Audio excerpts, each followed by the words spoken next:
Good afternoon, fellow chamber members and guests. Thank you all for coming here.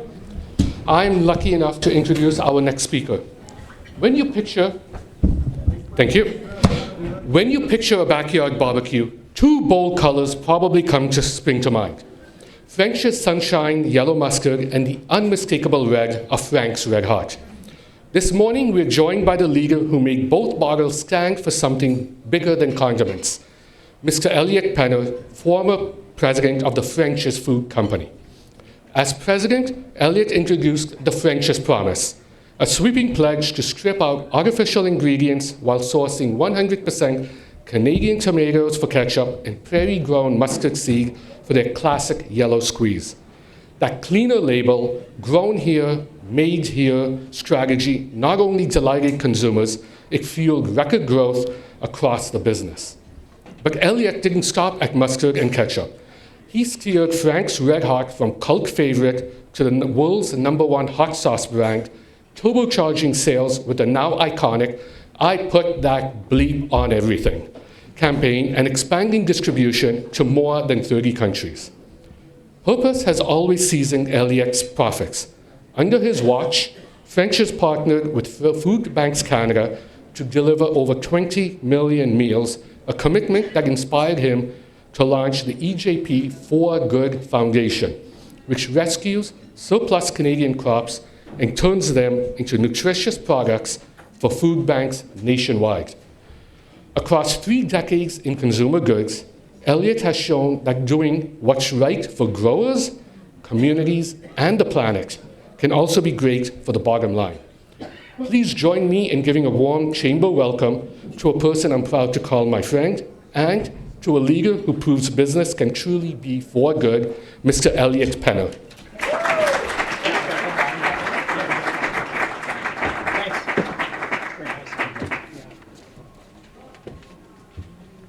Wow, my mother would like that, and my wife would probably doubt it, so that's... And first, before I start, I wanted to say I heard that lunch was fantastic, but it's siesta food, which makes you tired. So I'm watching for anybody that falls asleep here. I'm going to make sure. Hopefully I'm entertaining enough that you don't think that. You're looking at a lucky guy here. I'm probably one of the luckiest guys in the world. At least that's how I feel about things.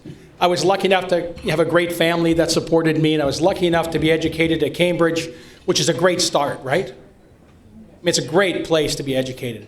The thing is, it's Preston, Ontario, and Cambridge, Ontario, and not Cambridge University. So I just want to make sure you understand I'm a local. I'm nobody that they've imported. I'm going to start off today, and I'm going to tell you a little story.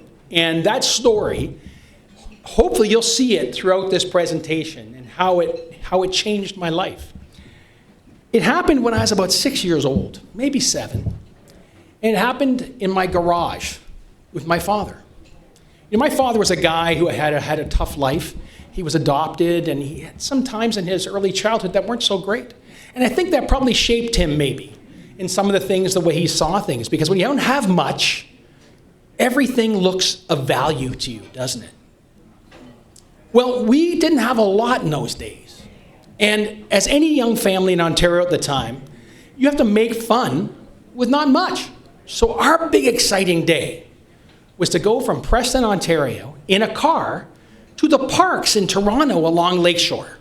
They had those planes there. We thought, this is magical. We're going to the big smoke. You know, this was a big city for us. And we wanted to barbecue. Never had a barbecue. We didn't have a hibachi. We didn't have anything like that. So I'm with my father. I'm in the garage, and he's looking around. He's thinking, how do we do this? Now, we had just had our electricity changed from the old knob and tube wiring to breakers.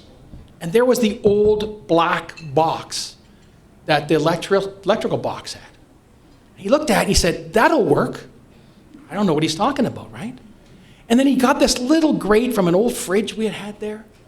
And he looked at it, and he cut it, and he put that grate inside the box and opened the lid, put it in there. He said, this is perfect. We'll put coal, or we'll put charcoal in there.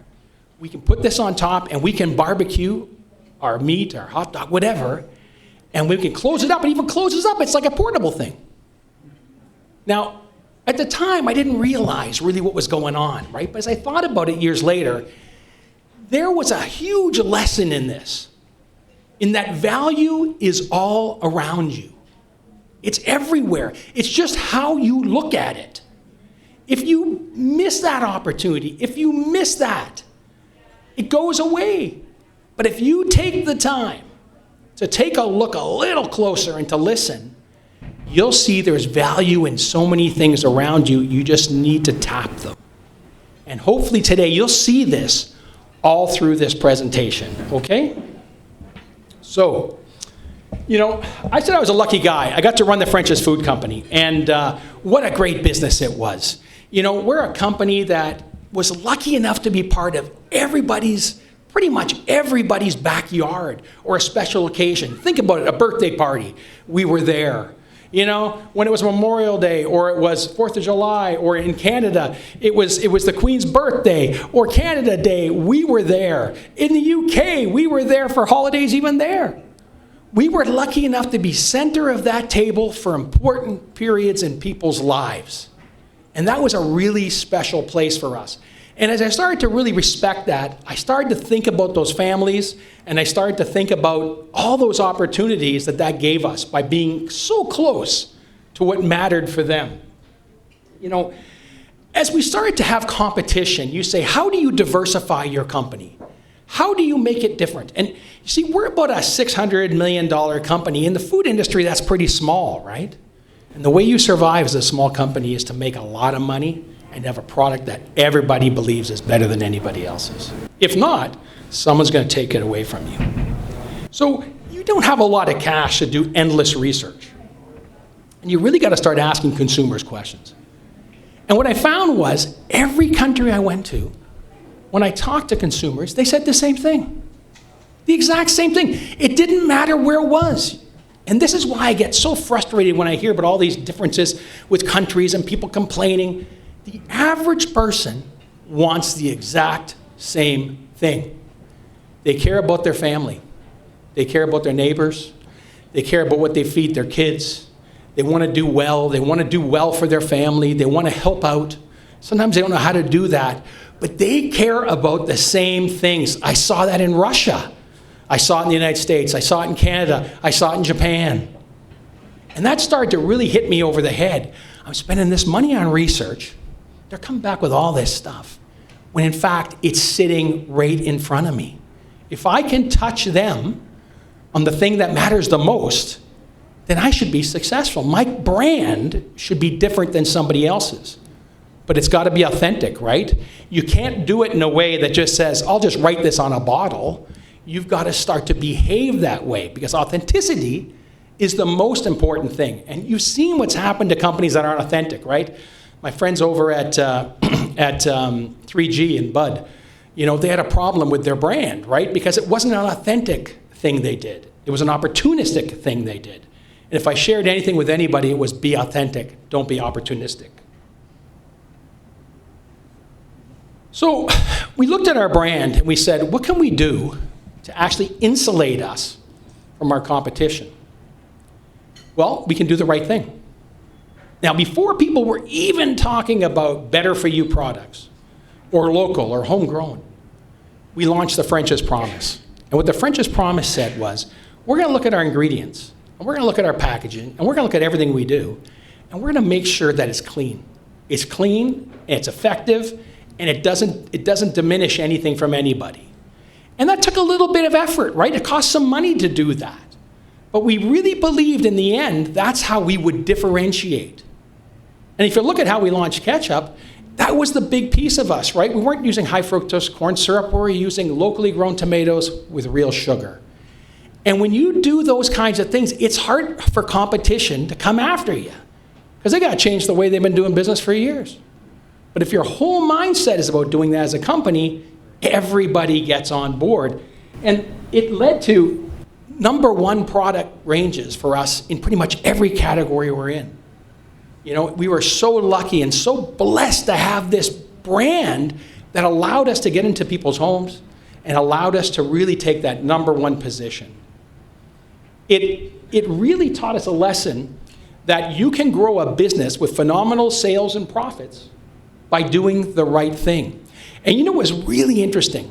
In this world where you're in a fierce competition for employees, there are people that will just nod to the boss no matter what he says. But today's youngsters, the consumers of tomorrow, they think a little more. And they don't want to work at companies that just pay them. They want to work at companies that matter, that have an impact. And I found if I went up and I talked about business, we had these town hall meetings, you have 150 of your brightest, and you start talking about results, you see them back there. I'm not an idiot. I can see them nodding off or putting their heads down, But if I talked about this, about the impact we were making in communities, they leaned forward and they started to pay attention. And I realized this is how you hold good employees. You make them purposeful. You give them a reason to be. You got to pay them. You got to give them a career path. But if you can take that and blend it with something that says we do a better job than somebody else and do a little better than anybody else does, they want to work for you. And that helped us. That really helped us. What I found was this. Sometimes you've got to take a bit of a risk, but you also have to understand that people tell you the truth sometimes, and you've got to pay attention. So I'm going to tell you this little story about Frank's Red Hot. Frank's Red Hot was a brand that was probably number 3 in the hot sauce business. I mean, Tabasco was number 1, right? And when I got to French's years ago, they had this commercial. And it was this African-American gentleman sitting on a porch with a banjo playing a song, and this was the commercial for Frank's Red Hot. And I thought, wow, that's not a very good commercial. I don't think that's a really great way to talk about the brand. So we started to look for a solution. And we had African-American population love the product, but I wanted to expand that around the world, and that was really pigeonholing us and not being the best we could be. So we started to ask consumers what they thought. And this guy, Rocky, came to me. He was a great ad guy from New York. He said, Penner, I got to talk to you about something here. We found the strongest single insight we've ever had on any brand in my 25, 30 years of this business. I said, what's that, Rocky? I'm kind of excited. He said, well, everybody we asked had the same comment. Oh, Frank's Red Hot. I put that bleep on everything. Now, the bleep wasn't bleep. It was the word. And I kind of thought, well, that's interesting. So what else you want to talk to me about? He said, no, that's what I'm talking to you about, Elliot. And I said, well, what are you talking to me about here? This is crazy. I can't even fathom how I could use this. And he said, well, no, Elliot, it's the strongest insight we've ever had in our lives. I said, Rocky, if you think I'm going to be the guy that says that word around food, I'll be gone in 20 minutes and I'll be on the front page of the Wall Street Journal saying I'm an idiot. It's never going to happen. He said, well, I know, but it's such a strong insight. Now, right there, I could have walked away and said, hey, that's stupid, let's move on. But remember that lesson, there's hidden value in things, and you got to think about that. So I went back and I thought about it. I said, if it's that strong an insight, you don't need to say the word, do you? Because people get it. And if an older lady said it, it wouldn't be offensive. Because you really put up with a lot from your grandmother, don't you? Because she deserves to have a lot. Yeah? And if I somehow make it involved with usage, they'll use a lot of product too. And what happened was, we found this gal from Vancouver. She's about 103 now. She's passed on. I believe I can't find her anymore. She was 91 in 2014. But she had never done anything on TV. She had never done a commercial. She was knitting and crocheting. And we found her, and she was perfect for the brand because she was authentic. She was real. And we got her to launch these commercials that looked like this.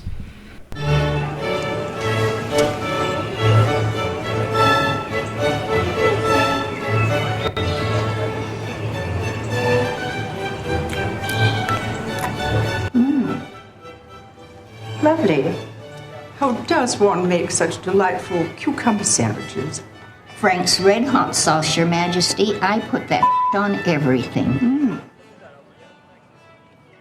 Frank's Red Hot. I put that on everything. Well, that seems kind of funny today.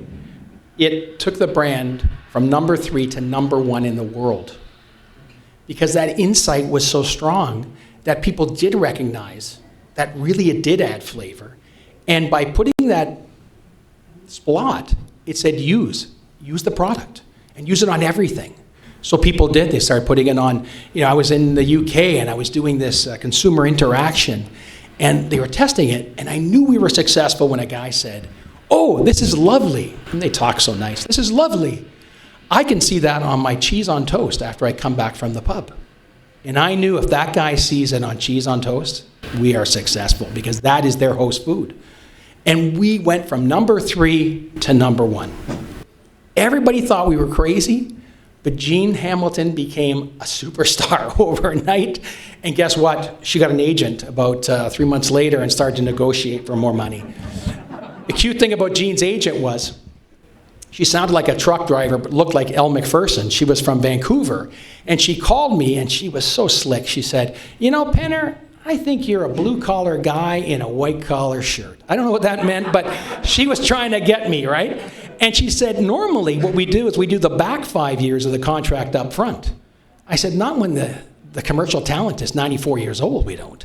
Like she was gonna get Jean's last 5 years up front for Jean, and we had to negotiate around that. But it became such a success, and that's an insight that says don't dismiss things just because you don't think they're going to work. Work really hard to see the value in them, and guess what? It can be successful. That led us to look at a lot of things. And recently in the election, you've seen that people are all talking about Canada and nationalism and Canadian can be good and whatever. This is kind of a modern thing here. We're all feeling pretty good about ourselves, right? We were doing that about 10 years ago. We were lucky enough to see the benefit in Canada and the consumers here and the community here that we actually changed how we marketed our products in Canada. And you'll see this through a commercial that we ran, this would have been probably about 10 years ago. Canada is a land of helpers, neighbors who gladly lend a hand, pitching in whenever and wherever needed. Standing on guard for each other is a national promise. At French's, our promise is to use quality ingredients grown locally whenever possible and to support our communities. So when you buy French's, you're supporting a small town in Ontario, providing meals to families in need and keeping family farms in Saskatchewan strong. It's our way of saying thank you for showing us what's important. Proud to be at your table. So that's a commercial that would play really well now, right? People would say, "Oh my gosh, we got to do that. That bad Donald Trump guy, that was way before any of this happened." So we were out there far, far in advance, being a pretty authentic company, changing our ingredients, changing the way we behaved. And it comes from that insight that says this: if people want to do the same thing all over the world, they want to take care of their families, then you need to be a global company, but you need to act local. Because if you do that, they see the brand as theirs. If you're just some brand that you go market the same way to everybody, guess what? You'll be successful if you have enough money to advertise. But if you advertise locally to them, the things that matter, and you incorporate your product, you have a much, much better way of being successful, and your brand equity goes through the roof. It really does. So, things are going pretty well for Elliot Penner. I'm pretty happy. Results are good. I'm feeling good about myself. Things are nice. And there's a company called 3G out there. It's an investment bank, right? They own a lot of businesses. They're Brazilian. And they get together with Warren Buffett and they buy Kraft Heinz. And they think, hey, we are going to be so big and powerful, we are going to just knock all the other food companies out. Well, I got this nice little niche business. I'm trying to fly under the radar here and things are good. And they go, we're going to launch mustard.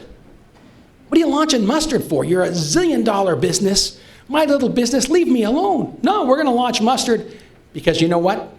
They want to buy us. Sounds a little bit like what's happening today with the country, right? They wanted to buy us. Now, the first thing you do is you sit down and you say, hey, what do we do? And your brand manager says to you, we need to protect mustard.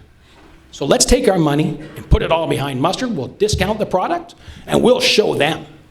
Ooh, that makes me a little nervous as a business person, right? I already have mustard. I already spend money behind it.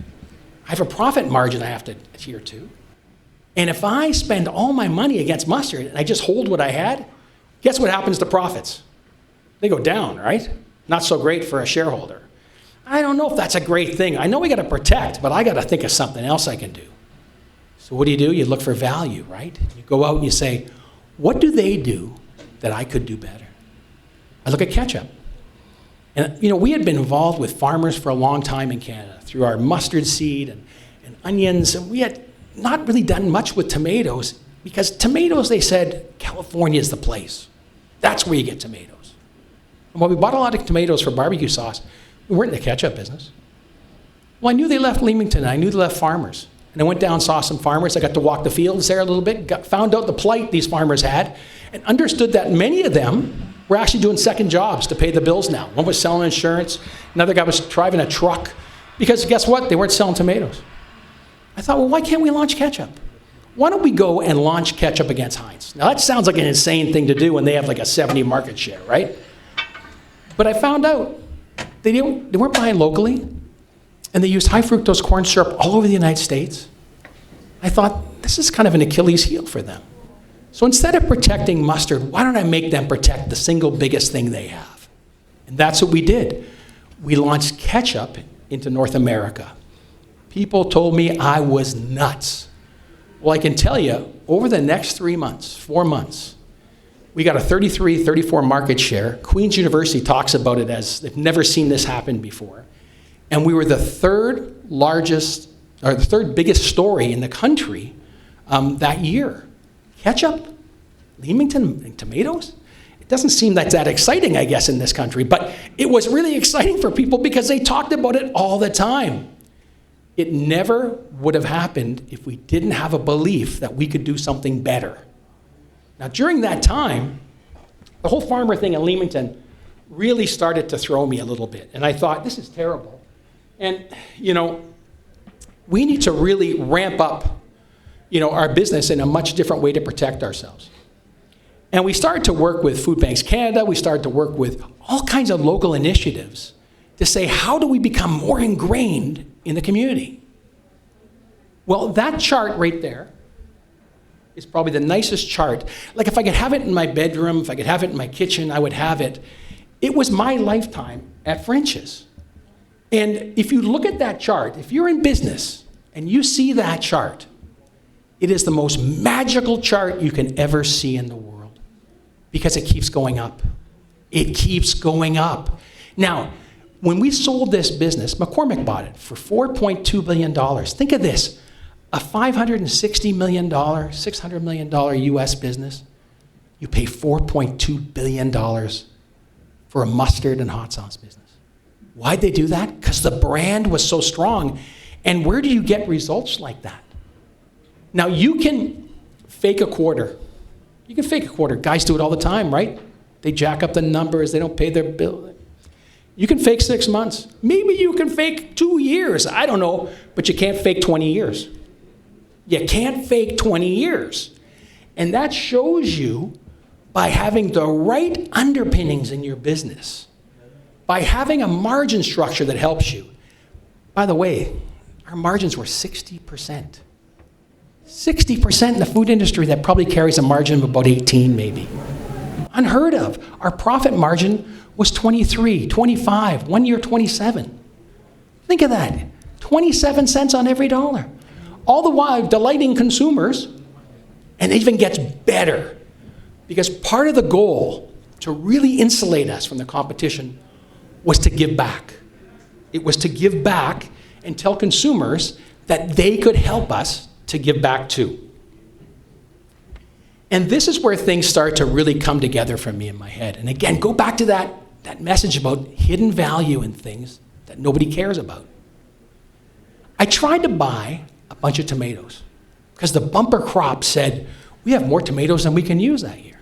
I thought, well, geez, I'm using these Canadian tomatoes. I'll buy a pile of them. I'll put them into paste. I can keep them for the next year and save a lot of money. They wouldn't sell them to me. They said, Elliot, you're a nice guy. We love you. But all you're going to do is drive the price down for next year. So the cooperative that manages these farmers said, we're not going to sell them to you. Ouch. Well, what are you going to do with them? We're going to shovel them under. You're shoveling under enough tomatoes to fill the Sky Dome? Well, otherwise we'll just ruin our business. I get the metrics here, I really do. But to throw good food under the ground, it's just killing me to watch this. And it killed the farmers too. So I started thinking about this, and I thought, how the heck can we utilize that down the road? Now what we did, we started a campaign in our own business that said, if you buy a bottle of mustard or ketchup, you will donate a meal to food banks. And that was successful for us. Because what happened to us was, we became the single largest donator, I guess the single largest contributor to food banks in Canada. And I thought, this is pretty bad, right? I'm a little $500-some-odd million business. On their wall, they got pictures of, Walmart and Loblaws and all these companies, and I'm giving more than those companies? But it just shows you how successful that can be if you get people motivated behind it. And I started to really look at this in a different way, and the more I got involved with Food Banks Canada, the more I realized we have a real problem here, right? I mean, consumers in Canada, especially today, it's different than it was in the past. It used to be people that went to food banks where people that couldn't work, or maybe they had a problem, dependency issues, dad left. Today, 18% of consumers that go through a food bank have a job. And it's pretty expensive, especially in the urban centers, right? When you're trying to buy a house, trying to take care of your kids, and if one of you loses a job, it is difficult. And I started to get involved more with food banks, realizing, I wasn't going to be the politician that said why. I was just going to try and do good. Because everybody would argue and say, what are you talking about, Penner? There's food out there. What are you bothering with that? Well, that's true. But if you got a 6-year-old not eating dinner, who the heck am I to judge why that 6-year-old doesn't eat? I might not be happy with their parents, but who am I to judge that? Who am I to judge if a 75-year-old can't get dinner? Like, who am I to think about? I could say, well, you should have saved your money. You could have done a better job. That's not feeding the 75-year-old, is it? And I started to say, forget about the why. Let's do what matters. And we started to really get involved in food banks in a much different way. So it brought me back to where I was, right? People care about their communities. They care about what they do. They care about their families. They care about everybody else. And I thought, this was an interesting time for me. And what could I do in the future to really add some value?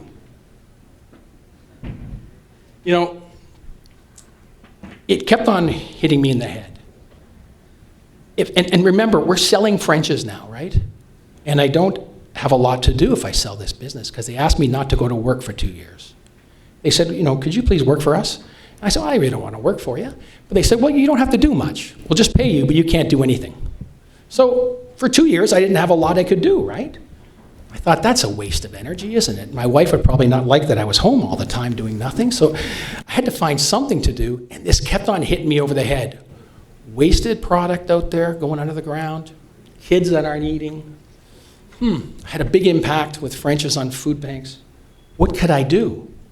So I came up with this idea that if I could take surplus crop, surplus production, just surplus, things that people were already having, and I could somehow tap it through a partnership with these people, could I find a way to bring that food to market that wouldn't ruin the cooperatives that were out there, wouldn't ruin the price of the food, if I launched a line that just went to food banks? So now I can go to farmers, I can go to cooperatives, I can go to manufacturers, and I can say, I'm going to launch this line of products, because you might not realize this, food banks buy $40 million of food a year. So while people maybe donate sardines, they also donate money. But they weren't very effective in the way they purchased. And if I could find a way for them to make their dollars more valuable and not upset Loblaws or the market or anything else, that would be a real success. So I started to really dig deeply into this. And I really found that the opportunity was for me to actually become almost like a quasi-brand within food banks, like a private label for food banks. And as things started to get tougher and tougher for consumers, that became more and more valuable to them. So I was giving a talk in Toronto, and after I was done, the head of Food Banks Canada said, hey, Elliot, so what are you going to do now? You're kind of got some free time. why don't you think about how you could take this to the next level for us? So I thought I would do the Paul Newman thing, I'll launch a brand. I'll stick my name on there and say, hey, here's a brand for you, get some money, we'll give it to food banks. My wife said, well, but you're not Paul Newman, Elliot. And I said, well, I recognize I'm not Paul Newman. I'm not going to say I'm Paul Newman. And I'm going to say it's, my brand. But you're not Paul Newman. Now, this kept on going on for about half an hour. And I finally said, I get that I'm not Paul Newman. Look at me. But I think we can do something different. But that's, again, when you start to dig a little deeper, right? It's not about selling at retail. It's about taking those resources and doing it directly with food banks. So we launched the EJP for Good Foundation. And it comes from that insight that I learned. People care about the same things. They care about their neighbors. They care about their families. They care about people in their community. And most of them are willing to help, and they have sometimes infrastructure that they can help with, but nobody asks. Nobody shows them how to do it. So what we started to do was we went around to all these people I knew, and I said, if I was going to do this, could you help me? Could you help me to build a brand and launch these products into food banks so they can buy them at cost? So instead of buying through a wholesaler with a markup from a manufacturer to a wholesaler to a retailer, we could go direct. And our costs are 50 to 60% less than they can buy, which means they can buy 50 to 60% more. And that's what we did. We found these partners. And I thought people would say, get lost. Not one partner said no. Not one. I was shocked. They had always, every company, every entity has a little bit of opportunity built in.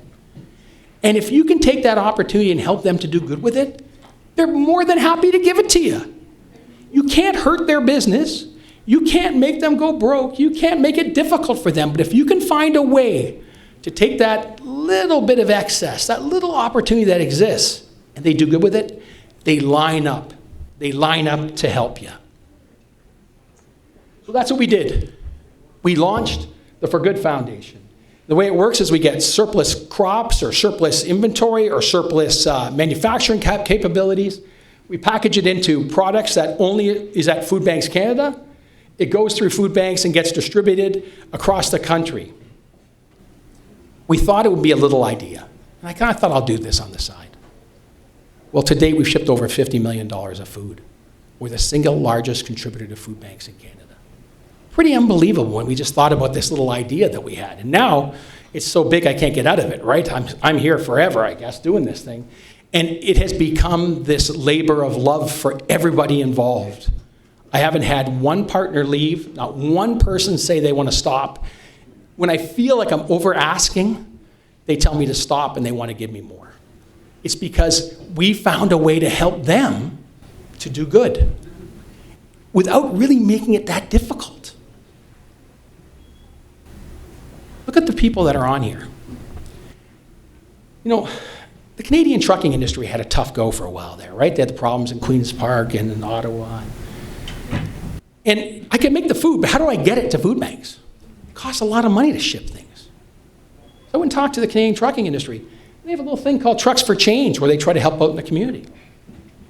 They saw it all and they said, Elliot, I think we can ship across Canada for you with our trucking partners. They start shipping all across Canada for free. That's pretty good. That really helps us a lot. Now we're not 50%, maybe we're 60% better. I needed a way to invoice it because I didn't want to have to hire employees. When you hire employees and add infrastructure, it costs money, right? And every dollar I want to go to food. Matter of fact, my family covers all the overheads. So any dollar donated to us, 100% of it, we're 100% efficient charity, goes to food. So I don't want to hire employees and have to pay for that overhead. So I say, well, people have invoicing. They have go-to-market strategies. So I get a distributor. And I say, you got to help me out here. Well, guess what? He distributes and invoices for us. Then we started to get bigger, and we thought, holy, this is getting a lot bigger. And guess what? CN started shipping our goods across the country by rail. And just about 3 months ago, Amazon came to us, and we used their backhaul opportunity, empty trucks to ship our products around the country. Like, think of these big companies. Not one of them has walked away. And you look at the food businesses up there. AGT Foods and Highbury Canco, that's the guys from Leamington. I started with ketchup. That's who we started it with. Oceans and tuna. And Barber's makes peanut butter. These people all give because they know it's the right thing to do, and we gave them a model that makes them do good without a lot of effort. And it has become this unbelievable partnership. And I'm lucky enough to be kind of the orchestra leader. That's it. They deserve all the credit, not me.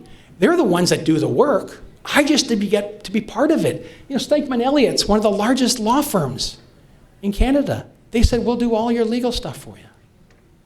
And I'm hitting my friend up back there too, so he can help me too for the accounting maybe. But everybody on the board has a job. You see, we're not a group that you have a meeting and you get to have a free dinner and you pontificate about this. Everybody's got a job. So one of my board members is an accountant. One's a marketer. One's a lawyer.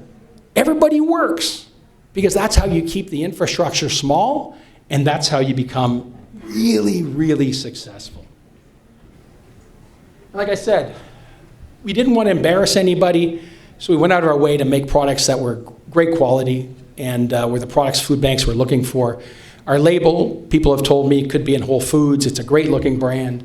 And we've got some things in the go. We may have something with a major retailer in Canada that wants to help us. And again, 100% of revenues and profits would go back to food. This is unheard of, right? I mean, most charities carry a 25, 30%. Who knows overhead that they pay people. It's 100% efficient charity, which you just don't see, right? I think that's also the reason why people don't say no. When I tell them, I pay the overhead, there's nothing in it for me. How does a CEO say no? It's kind of embarrassing, right? He's got to say, well, I'll get involved too then. Now, if I was making money and I had a big salary, he might say, well, good for you, but no thanks. But when I say to him, it's all for the good, knowing that consumers, people, neighbors all want to do good, not one person has said no. There's our lineup right now. We've got about 13 items or so, everything from pasta to pasta sauce to peanut butter to tuna, you name it. We have tried to launch. We just launched granola bars. They'll be out in about 2 months because Food Banks Canada really needs them for backpacks, for back to school and lunch programs. So we're listening to our consumer again, trying to launch products that they really want. That's the board I told you about. I got a marketer, I got a brand person, I've got an accountant, I got a lawyer. They all work. Nobody gets anything. They don't even get a free donut. We don't have meetings with donuts. We do it virtually. Everybody just does it because it's the right thing to do. There's really nothing in it for them other than feeling good and doing good. And that's really where it ends up, right? $50 million of food that if they had to buy would probably be about, I don't know, maybe 90 million or 100 million. I don't know what it would be if they had to buy it. And we become the #1 contributor to food banks in Canada. And that's because I took a look and saw value in something somebody else didn't see, right? It goes back to that original lesson I learned. If you look strongly at something and you really think about it, there's untapped value in everything. There was excess capacity of product. There was excess capacity on manufacturing lines. There was excess capacity in goodwill. I just needed to find a way to bring it together. And that's where it ends up. After 3.5 years or so, $50 million of food for Canadians that need it most by partners and friends who just do it for the sake of doing good. And that's really the story. If I leave you with anything, it's don't miss that opportunity. Look a little longer. Think about what someone doesn't value and see the value in it. And if you do that, you can take nothing and turn it into $50 million of good. Thank you so much. Happy to answer any questions or anything you need. Sure. Yeah. Any questions from the audience? Anybody fall asleep, first of all? I hope not. No? Anything for anybody? Sure.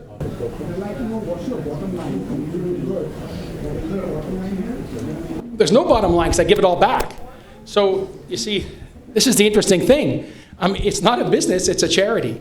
So 100% of money that we get from donations or from anything we do, 100% of it goes back to food. So they're really, what's that? Yeah, it's tax-free because we don't take anything, right? There's nothing. It all goes back 100% to food. So there's no overhead, there's no charges. I can't, I basically pay for any overhead out of my own person, and everything else donated, anything we get goes right back to food. 100% of it goes back to food. So there's really no bottom line. And people ask me all the time, well, what's the future of this? And I say, well, what is the future? I don't know. I'm not trying to sell the thing. It's not a business. It's just doing good. And without my partners, I couldn't even do it. So it is really just, like I said, I get to be this lucky guy that gets to go around people and ask them for help. And when they say yes, we get to do good things. I'm just a lucky guy. Yeah. So what made you do this food bank? Like, what made you, and do you know the reason why there's so much people using the food bank? Yeah, it's two questions, right? One is, as I got involved in local communities, I realized that people cared.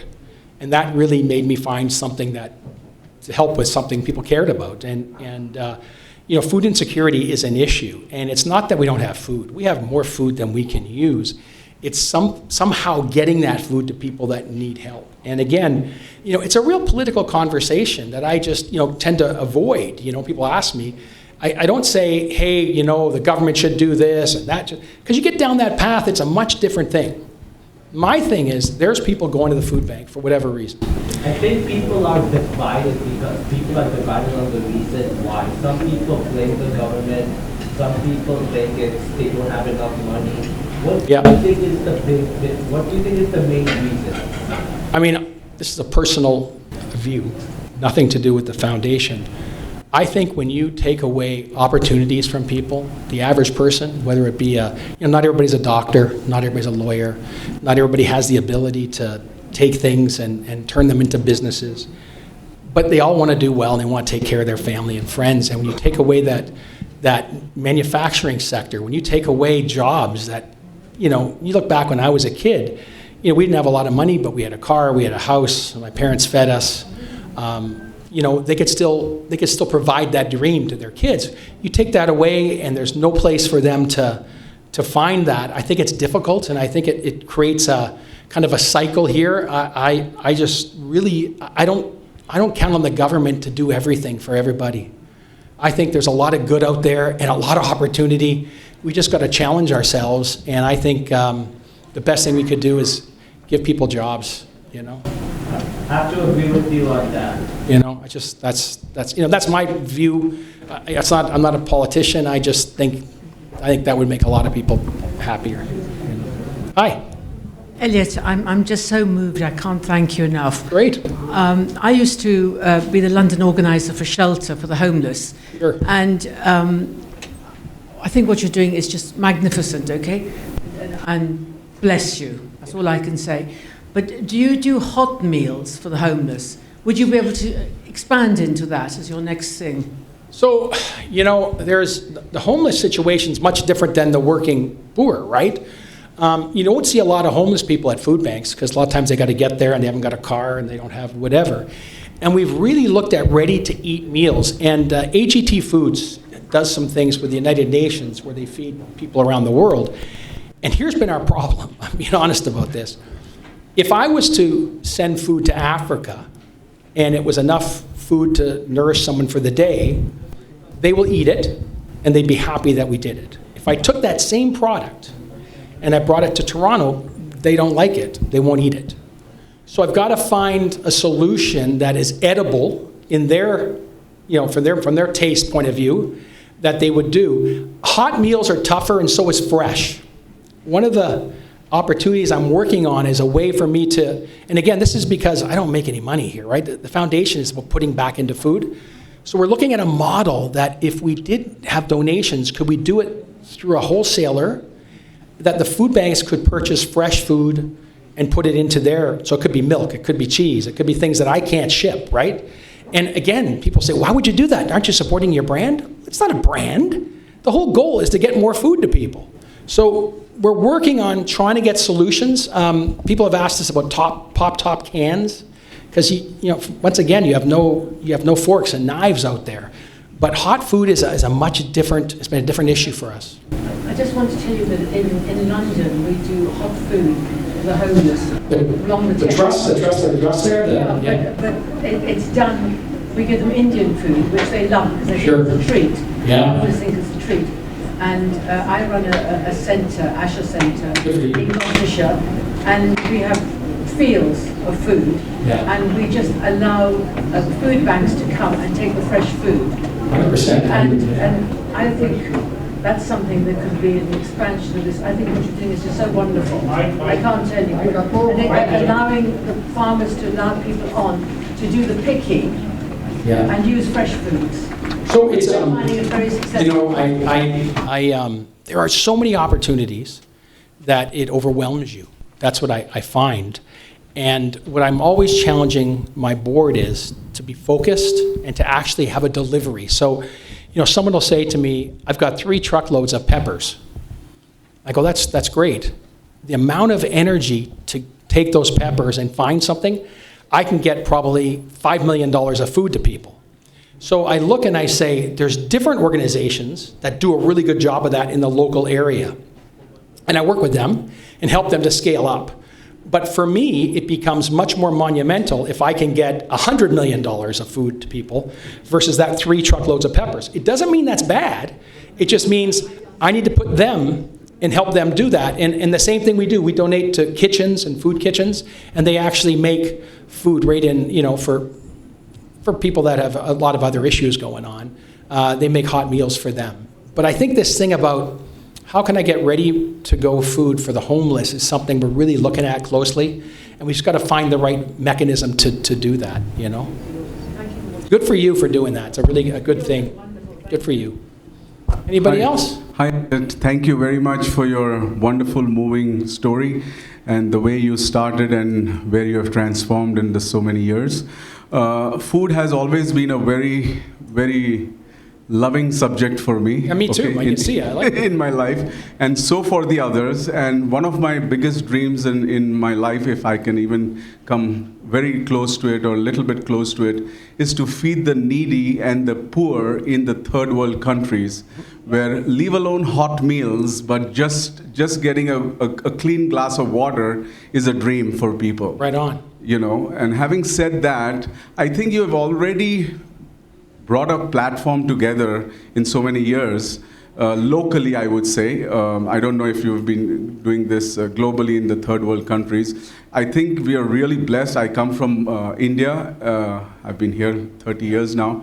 And I see that people really go crazy with food, and the kind of wastage would feed countries together. Yep. If we can come or we can piggyback on something what you're doing with your kind of a platform, if you are thinking about it, I'm more than willing to help, as you say, for free.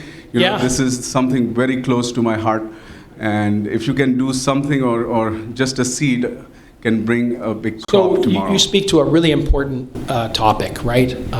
People have said to me, Elliot, take this model, go to the States, take this model, go somewhere, And my board says, we need to hire 6 people to help you, And I get really nervous about that, because when I see charities, not every charity, of course, but you see them, and they become more about the infrastructure than they do the good.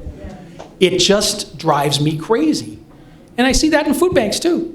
There's a politics of it. There's people that have hierarchy, And here I am, just a dumb mustard salesman putting this thing together, and that really makes me nervous. So part of it is, how do I grow it without creating this infrastructure that no matter how much you care, can sometimes go off the tracks. See, I can look at you today, and I can say 100% of every dollar goes to food. And I have no fear of anybody auditing me or checking me, because the only rule we have is I can write a check in, but I can't write a check out. And I feel really good about that. Now, if it's at arm's length, and it's in another country, and I got 16 people between me, I probably can't say that with the same conviction, right? So it's something that I'm really wrestling with, because the model is really simple and you can do it, and there's good people all over the world. And you know what? I could spend my life flying around and feel like some great ambassador. But the fact is, I got so much I can do in Canada right now. I probably keep busy for the next 2 to 3 years just doing this. But I'm not against helping. I just don't want to put what we've done at risk. Transparency is so important. And if I ever got caught doing something wrong, all this goes out, right? It all goes away. You got to build trust, and then you got to earn it, and you got to keep it. You screw up once, it's over. So I understand it, but I'm really nervous about losing that control that I can say it's 100% efficient. So I'm happy to help you. I just don't know if I could be the guy that launches the infrastructure for you, right? But I'm happy to help for sure. Not so much as a question, as a response to two of the comments made after your wonderful talk. So thank you for what you're doing. Sure. To the point made by Zerbano Gifford, who's great into interfaith stuff, there's a model in the United States at least. There's a Society of St. Andrew. And what they do is they go into the Christian, the Bible, which talks about gleaning. It goes into the Old Testament. And the farmers leave a portion of their field for anybody who needs food to come and take it for free. They've taken it to the next level, and they ask for volunteers to come and do the gleaning. And there are trucking companies who wish to help. And we have done this twice already in Washington, D.C. Is the Gleaners? The Gleaners. Sure, yeah. The Society of St. Andrew sent a whole truckload of potatoes picked in Maine down to Washington, D.C., where we have a lot of homeless people, and food banks. And we did it twice, and we did it thrice. I think Roynton Rivetna did it once in Chicago. So there is this opportunity to feed people through gleaning. That's one. To the point made in the back for sending food to India, there's a thing called Akshaya Patra. And what they do is, there are very wealthy immigrants from India in United States and Canada who want to help. So they adopt a school in India and say, we will provide food for all the children in that school with fresh, hot food. They provide a kitchen, they provide the food, they provide the money for the food to be served, and one family in the United States adopts a middle school in India. And it's been going for 25 years. And there are, by the way, there are a lot of Parsis who have been promoting this, big names who come onto that platform of Akshaya Patra and make it happen.